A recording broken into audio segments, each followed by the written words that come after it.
ilma haadha ajjeesee cicciree mana keessatti awwaale Arsii lixaa nageellee Arsiitti suuraa isaa ka agartan ka haadharra harka kaahatee dhaabatu kanatu harmee isa deette dahuu qofaa miti isa ganamaan abbaan irraa du'e yatiima isa guddiftee sadarkaa kanaan isa geette haadha ajjeesee cicciree mana keessatti awwaale. Dubbii dhageettiifillee hin tolle. Wallaahi kara deemaatiin hin jirru hin beeku ani. Addunyaan tuni garamitti deemaatiin hin jirtiin namaan galu.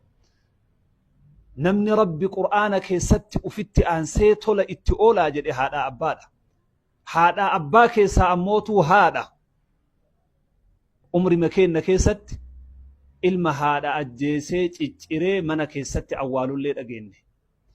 Gaafa tokko sahaabtichi tokko rasuula gaafatee من أحق الناس بحسن صحابتي نمني حق نرى قبو كقجيلة يعني خدمة إساتين تابتشو قبو إيرنو جد إيقا فنانين هذا تيتي يعني هذا أجيسو متي أمنتا إسلاما كيست أكسما أمنتا كمو كيستي هذا تو سغلي الفورون هنتهو قروا وننو أقرر وننو تأجين هذا أجيسيت إجري منات أولي مال قد أري سلا أكا شريان جرتو أصوتاتي أكا شريان جتو أصوتاتي إسالي أجيساني تيجيراني أكا إني هذا قد إسان قد أمس قجيلة اتيادمي علمي هذا أجيسي تيجيري أولي كوني أكا نما كميتو من هدا كيسا تائي دابونياتي قبتي أتيبهون قبل.